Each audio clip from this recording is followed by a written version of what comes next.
మా పాపాల తొలగించు దీపాల నీవే వెలిగించినవయ్యా, మమ్ము కరుణించినవయ్యా.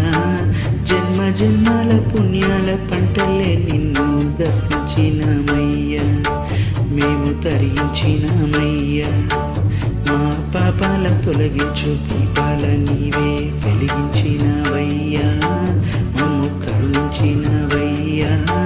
జన్మ జన్మాల పుణ్యాల పంటలే నిన్ను దర్శించినమయ్యా, మేము తరించినమయ్యా.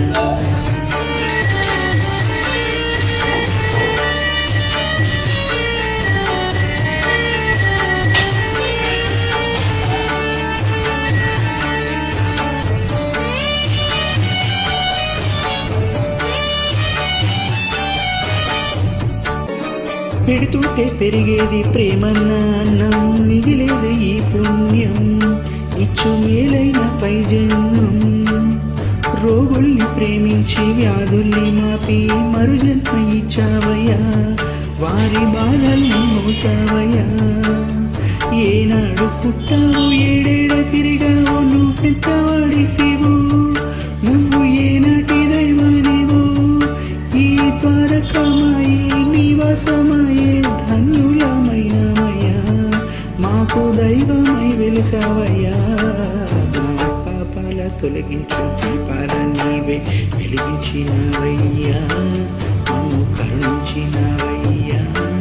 జన్మ జన్మాల పుణ్యాల పంటలే నిన్ను దర్శించినమయ్యా, మేము తరించినమయ్యా, తరించినమయ్యా, మేము తరించినమయ్యా, తరించినమయ్యా, మేము తరించినమయ్యా. ఓం శ్రీ సాయిరామ్. ఇవాళ మల్కాజ్గిరిలోని సాయిబాబా దేవాలయానికి అయితే వచ్చేసేసాను. ఇక్కడ నేను మీకు చెప్పబోయే ఆన్సర్స్ ఏంటి అంటే, ఇంటర్మీడియట్ ఫస్ట్ ఇయర్లో విఎస్ఐక్యూస్ చాలామంది పిల్లలు ఈ విఎస్ఐక్యూలో మిస్టేక్స్ అనేవి చేస్తున్నారు. మనకి ఎస్ఐక్యూస్ ఎల్ఐక్యూస్లో అయితే ఇంపార్టెంట్ కాన్సెప్ట్స్ అనేవి చదువుకుంటే చాలు, కానీ విఎస్ఐక్యూస్కి వచ్చేసరికి ఎక్కడి నుంచి వస్తుంది అనేది డౌట్ ఉంది కదా. సో ఆ డౌట్ క్లారిఫై చేసుకోవడం కోసమే ఇవాళ నేను ఇంటర్మీడియట్ ఫస్ట్ ఇయర్లో ఉన్న విఎస్ఐక్యూస్ అన్నింటినీ మీకు ఒక లిస్ట్ అవుట్ రూపంలో ఇచ్చేసేసి ప్రతి క్వశ్చన్ మీకు ఈజీగా ఎలా గుర్తుండిపోవాలో షీట్ కోడ్స్తో సహా చెప్పేసేస్తాను. సో దానికంటే ముందు నేను ఇవాళ నుంచి ప్రతి వీడియోలోనూ సంస్కృతంలోని ఒక్కొక్క శ్లోకం, ఇంటర్మీడియట్ ఫస్ట్ ఇయర్లో సంస్కృతంలో శ్లోకాలు కూడా రాయాలి కదా, సో ఆ శ్లోకం అనేది ఒకటి చెప్తాను. ఎందుకు అనంటే మన తెలుగు భాష సంస్కృతము ఇలాంటివన్నీ ఏంటి అంటే మనకి విలువలు నేర్పిస్తాయి.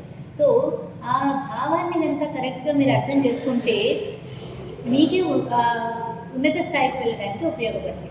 సో ఇవాళ అలా సంస్కృతంలోని మొదటి శ్లోకం ఏంటంటే, అజ్ఞః సుఖమారాధ్య సుఖతరమారాధ్యతే విశేషజ్ఞ జ్ఞానలవ దుర్విదగ్ధం బ్రహ్మాపి నరం నరంజయతి.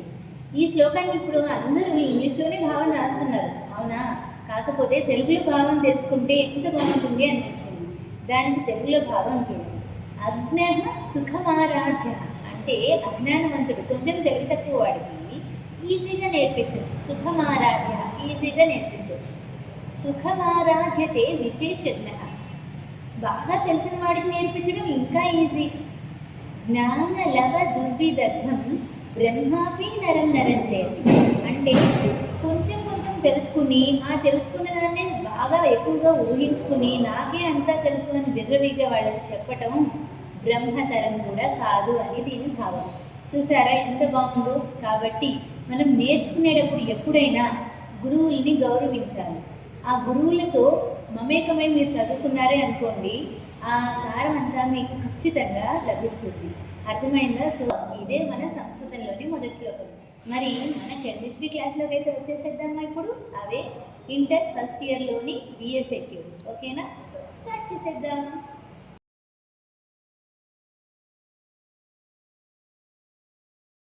సో విఎస్ఐక్యూస్లో మన ఫస్ట్ చాప్టర్ వచ్చేసేసి states of matter. States of matter నుంచి ఒక విఎస్ఐక్యూ అయితే 100% వస్తుంది. సో ఎంచుకునే విధంగా ఓన్లీ పిన్ పాయింట్స్ మాత్రమే మీకోసం రాశాను, అండ్ నేను మీకు ఈ పిక్ అనేది అయితే షేర్ చేస్తాను. ఈ స్టేట్స్ ఆఫ్ మ్యాటర్ చాప్టర్లో మనకి Boyle's law, Charles law and Avogadro's law ఈ 3 క్వశ్చన్స్ ఇవి ఇండివిజువల్గా విఎస్ఐక్యూలోకి అడగచ్చు, ఆర్ ఎస్ఐక్యూలోకి కలిపి అడగచ్చు, ఆర్ ఐడియల్ గ్యాస్ ఈక్వేషన్గా అడగచ్చు. ఐడియల్ గ్యాస్ ఈక్వేషన్ అన్న ఈ 3 లాస్ నుంచే బేస్ చేసుకుని చెప్తాం. సో ఈ 3 లాస్ అనేవి చాలా చాలా చాలా ఇంపార్టెంట్. మరి సింపుల్ లాజిక్ ఏంటో చూడండి. ప్రతి దాంట్లోనూ మీరు గుర్తుంచుకోవాలి, వాల్యూమ్ అనేది లెఫ్ట్ సైడ్ రాయండి, ఓకేనా? అండ్ మనకి బాయిల్స్ లా విషయానికి వస్తే volume of gas is inversely proportional to pressure at constant temperature. So volume అనేది inversely proportional to pressure at constant temperature. So Boyle's law అనగానే మనకి ఏది కాన్స్టెంట్ గా ఉండాలి అని అంటే టెంపరేచర్. ఎట్లా గుర్తుంచుకుంటారు? వాటర్ ని బాయిల్ చేయాలంటే టెంపరేచర్ కావాలి. సో ఇక్కడ మనకి ఆ టెంపరేచర్ అనేది కాన్స్టెంట్. మరి మిగతా వేరియబుల్స్ ఏంటి? Volume and pressure. సో ఇక్కడ మనకి volume of gas is inversely proportional to pressure. Charles లా విషయానికి వస్తే ఇప్పుడు చార్లెస్ లాలో మనకి ఇందాక టెంపరేచర్ కాన్స్టెంట్ అయిన తర్వాత నెక్స్ట్ ఏంటి? ప్రెషర్ కాన్స్టెంట్ గా తీసుకుంటాం. And volume is directly proportional to temperature. Volume is inversely proportional to pressure boils law, volume is directly proportional to temperature Charles లా. అప్పుడు ప్రెషర్ అనేది కాన్స్టెంట్. అవగాడ్రోస్ లా విషయానికి వస్తే volume of gas is inversely directly proportional to number of moles. ఇప్పుడు Avogadro's Lalu temperature, pressure రెండు constant, ఓకేనా? So Boyle's law, Charles law, Avogadro's లాలో మూడిట్లోనూ నేనేం రాశాను? Volume of gas అనేది లెఫ్ట్ సైడ్ పెట్టుకున్నాం. డైరెక్ట్లీ ప్రపోర్షనల్, ఇన్వర్స్లీ ప్రపోర్షనల్ అనేది మీరు ఎట్లా తీసుకోవాలి చెప్పాను కదా. Volume of gas is inversely proportional to pressure, volume of gas is directly proportional to temperature, and volume of gas is directly proportional to number of moles at constant temperature and pressure. That's it. ఇవి 3 laws, ఓకేనా? Next question వచ్చేసి what is absolute temperature? So absolute temperature అంటే ఏం లేదు, temperature at which volume of ideal gas is equal to 0. So ఏ temperature దగ్గర ideal gas volume 0 అవుతుందో ఆ టెంపరేచర్ ని మనం అబ్సల్యూట్ టెంపరేచర్ అంటాం. అండ్ దీని వాల్యూ 100% రాయాలి. So T is equal to T0 degree centigrade plus 273. So here T is in Kelvin, ఓకేనా? So temperature at which volume of ideal gas is equal to 0, that is called absolute temperature. మరి absolute 0 అంటే ఏంటి అంటాడు. Absolute 0 అంటే ఏంటంటే somewhat ఒక imaginary temperature అన్నమాట, at which gases assumed to occupy zero volume. Absolute zero అంటే ఏంటి? అదొక imaginary temperature at which gases assumed to occupy zero volume. ఇలా గుర్తుంచుకుంటే చాలు. అబ్సల్యూట్ టెంపరేచర్, అబ్సల్యూట్ జీరో, ఇవి రెండు చాలా రేర్ కేసెస్ లో అడిగే ఛాన్స్ అయితే ఉంది, ఓకే? నెక్స్ట్ క్వశ్చన్ వచ్చేసి what is an ideal gas? Very very very important. ఇందాక అన్నాను కదా, Boyle's law, Charles law, Avogadro's law, చూసారా ఆ 3 లాస్ వచ్చేసినాయి. So gas which obeys gas laws, ఆ gas laws Boyle's law, Charles law and Avogadro's law. ఈ gas laws ని obey చేసే ఈక్వేషన్ నే ఐడియల్ గ్యాస్ ఈక్వేషన్ అంటాం. మరి ఐడియల్ గ్యాస్ ఈక్వేషన్ అయితే ఆన్సర్ లో ఖచ్చితంగా రాయండి, PV is equal to NRT. So ఏం రాస్తారు? What is an ideal gas అంటే gas which obeys gas laws, that is Boyle's law, Charles law and Avogadro's law at. ఇది ideal gas equation. Clear? Next question Graham's law of diffusion. So Graham's law of diffusion కూడా SIQ అడగచ్చు, VSIQ అడగచ్చు. Kinetic gas equation నుంచి Graham's law of diffusion SIQ కింద అడుగుతూ ఉంటాడు. State and prove Graham's law of diffusion అని కూడా అడుగుతాడు. అండ్ VSIQ అయితే just definition of Graham's law of diffusion. So ఇక్కడ చాలా సింపుల్ థింగ్ ఏంటి అని అంటే, డిఫ్యూజన్ అంటే ఈ రేట్ ఆఫ్ డిఫ్యూజన్ ని మనం స్మాల్ r తో ఇండికేట్ చేస్తాం. గ్రాహమ్స్ లా ఏం చెప్తుందంటే rate of diffusion of gas is inversely proportional to square root of its density. అంటే ఏంటి? rate of diffusion of gas is inversely proportional to square root of its density, vapor density and molecular weight. So దీన్ని బట్టి మనకి మళ్ళీ some కూడా ఇస్తాడు. మనకు ఒకటే గుర్తుంచుకోవాలి, రేట్ ఆఫ్ డిఫ్యూజన్ అనేది దాని డెన్సిటీకి కానీ, వేపర్ డెన్సిటీకి కానీ, మాలిక్యులర్ వెయిట్కి కానీ ఇన్వర్స్లీ ప్రపోర్షనల్ అని అయితే గుర్తుంచుకోవాలి. సో మీరు ఏం రాయాలి? జస్ట్ ఈ 3 పాయింట్స్ గుర్తుంచుకోండి. ఏమేంటివి? Rate of Graham's law of diffusion అని కనబడగానే మనకు గుర్తు రావాలి రేట్ ఆఫ్ డిఫ్యూజన్ స్మాల్ ఆర్తో ఇండికేట్ చేస్తాం, అది inversely proportional to square root. ఖచ్చితంగా ఇది గుర్తుండాలి. Square root of its density, vapour density and molecular weight. Square root of its molecular weight ఇక్కడ. క్లియర్? సో ఇది గ్రాహమ్స్ లా ఆఫ్ డిఫ్యూజన్. మరి దీన్ని మించి మనకి క్వశ్చన్ ఎట్లా ఇస్తున్నాడు, which of the gases diffuses faster among N2O2 CH4 and why అని అడుగుతాడు. అంటే దీన్ని బట్టి ఖచ్చితంగా మనం రాయాలి, దీనికి according to Graham's law of diffusion rate of diffusion is inversely proportional to square root of its density and square root of its vapour molecular weight అని అయితే తెలుసు కదా. సో ఇక్కడ మనకి వాడు ఇచ్చిన ఈ 3 గ్యాసెస్కి మాలిక్యులర్ వెయిట్స్ అనేవి క్యాలిక్యులేట్ చేయడం రావాలి. జస్ట్ అటామిక్ నెంబర్ తెలిస్తే చాలు. సపోజ్ నైట్రోజన్ అటామిక్ నెంబర్ ఎంత మనకి 7. సో 7కి డబల్ ఎంత 14. Atomic weight or molecular weight అంటే ఏంటి, proton number plus neutron number. So జనరల్గా మనకి proton number plus neutron number కలిపితే 7 + 7 14 అవుతుంది. అంటే ఒక నైట్రోజన్కి 14. మరి 2 నైట్రోజన్స్కి ఎంత అవుతుంది 28. అర్థమైందా మాలిక్యులర్ వెయిట్ ఎట్లా క్యాలిక్యులేట్ చేశాను, 14 + 14 28. సిమిలర్లీ ఆక్సిజన్కి molecular weight, oxygen atomic number ఎంత మనకి 8. అంటే 8 ప్రోటాన్స్ 8 న్యూట్రాన్స్ ఉంటాయి. సో 8 + 8 16. అంటే ఒక ఆక్సిజన్కి 16. మరి ఇక్కడ 2 ఆక్సిజన్స్ ఉన్నాయి. సో O2 అంటే మాలిక్యూల్ కదా. సో మాలిక్యులర్ వెయిట్ ఎంత అవుతుంది అప్పుడు 32. Similarly CH4 carbon atomic number 6. So mass number ఎంత అవుతుంది 12 అవుతుంది. హైడ్రోజన్లో ఒకటే ప్రోటాన్ ఉంటుంది, 0 న్యూట్రాన్స్. సో కాబట్టి హైడ్రోజన్కి మా అటామిక్ వెయిట్ కూడా మనకి 1 వస్తుంది. అలాంటి హైడ్రోజన్స్ ఎన్ని ఉన్నాయి 4.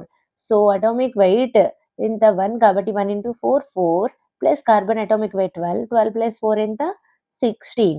అర్థమైంది కదా. హైడ్రోజన్లో ఒకటే ప్రోటాన్ ఉంటాయి, 0 neutrons. So proton number plus neutron number అంటే అటామిక్ వెయిట్ అవుతుంది. కాబట్టి హైడ్రోజన్ అటామిక్ వెయిట్ ఎంత మనకి 1. క్లియర్? ఇది చాలా ఇంపార్టెంట్. సో ఇలా మనం మాలిక్యులర్ వెయిట్స్ అనేవి క్యాలిక్యులేట్ అయితే చేసేసుకున్నాం. సో మాలిక్యులర్ వెయిట్లో లీస్ట్ ఎంత ఉంది 16. మనకి ఇన్వర్స్లీ ప్రపోర్షనల్ అంటే లీస్ట్ ఉన్నదానికి చాలా ఫాస్ట్గా డిఫ్యూజ్ అనేది అవుతుంది. So which of the gases diffuses faster అంటే ఏ గ్యాస్ యొక్క రేట్ ఆఫ్ డిఫ్యూజన్ ఫాస్ట్గా ఉంటుంది, ఏ గ్యాస్ మాలిక్యూల్స్ ఫాస్ట్గా మూవ్ అవుతాయి, అదే మీథేన్. CH4 అంటే ఏంటి మనకి methane. So CH4 diffuses faster because less molecular weight. That's it. Clear? So next question Boltzmann constant. What is Boltzmann constant అని అడుగుతాడు.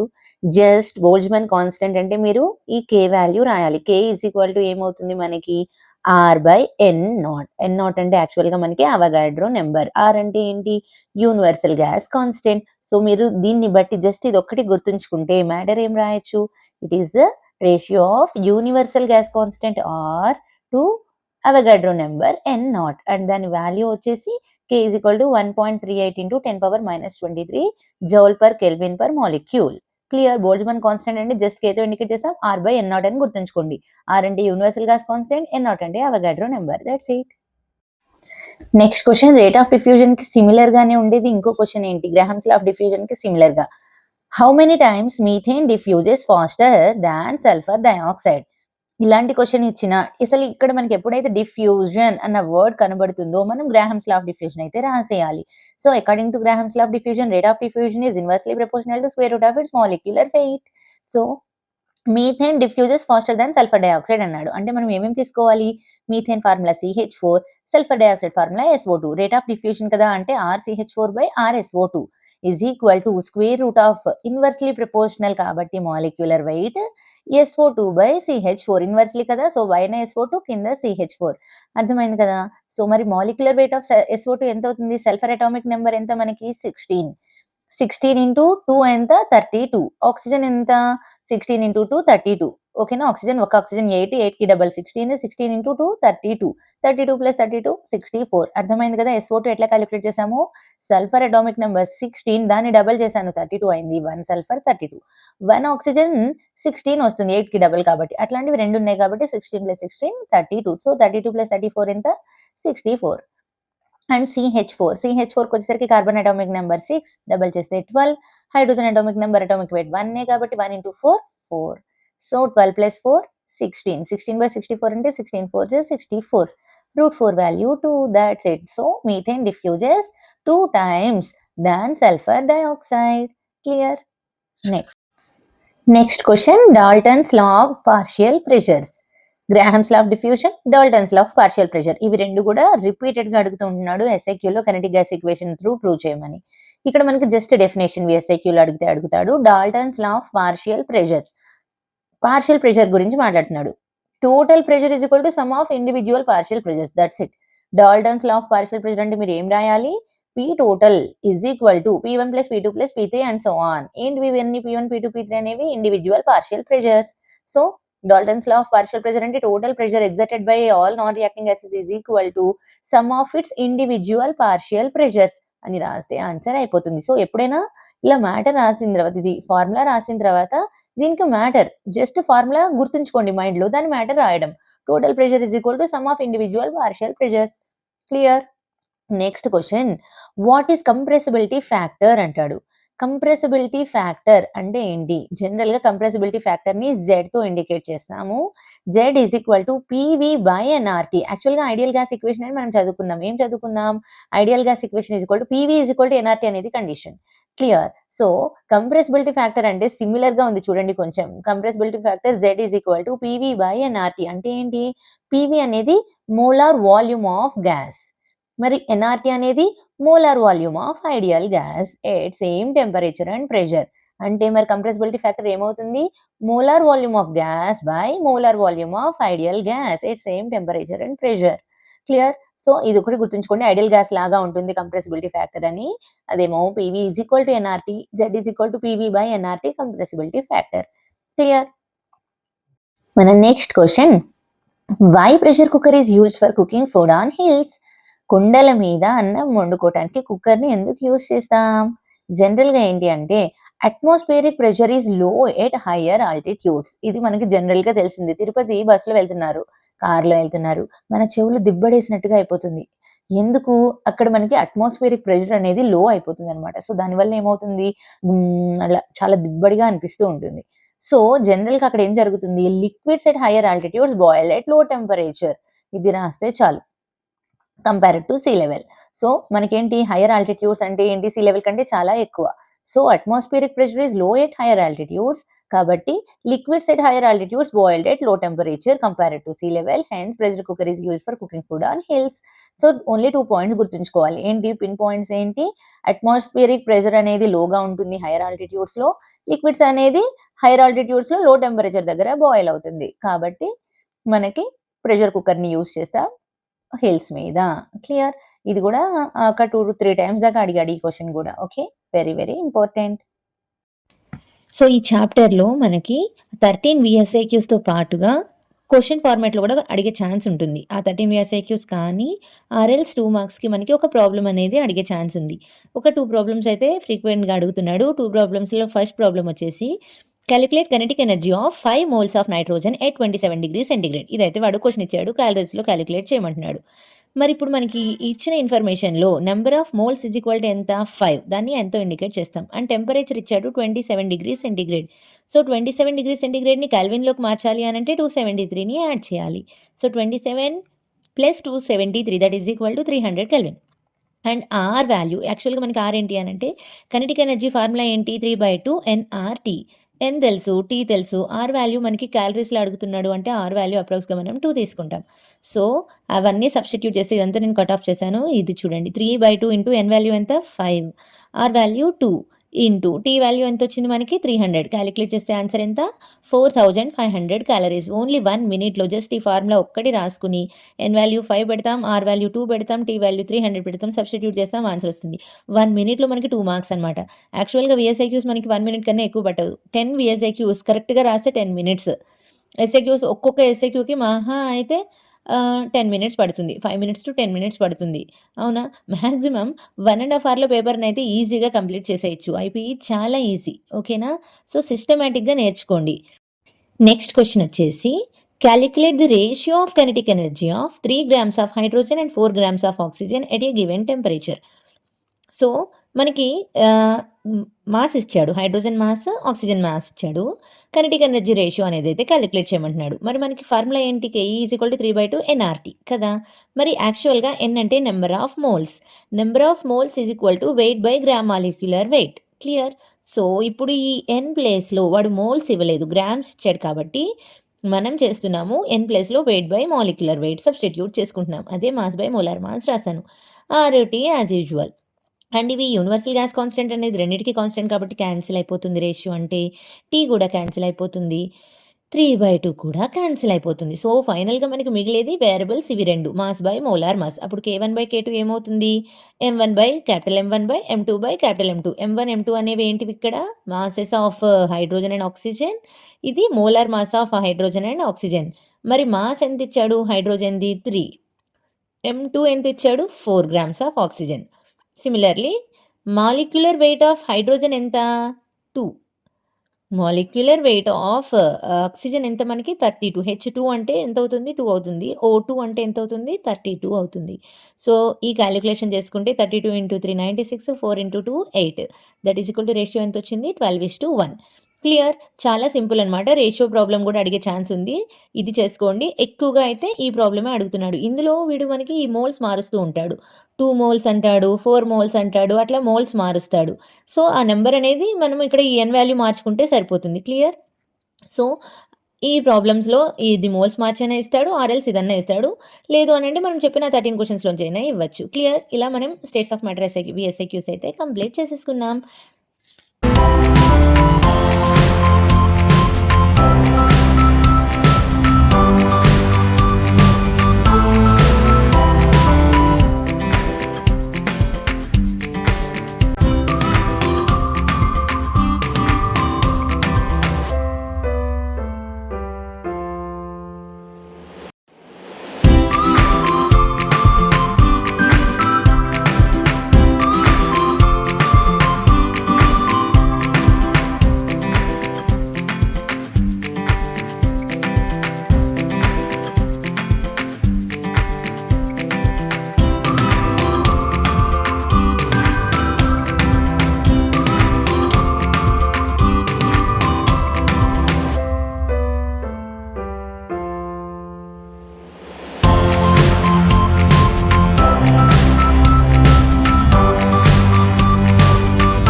Thanks for watching.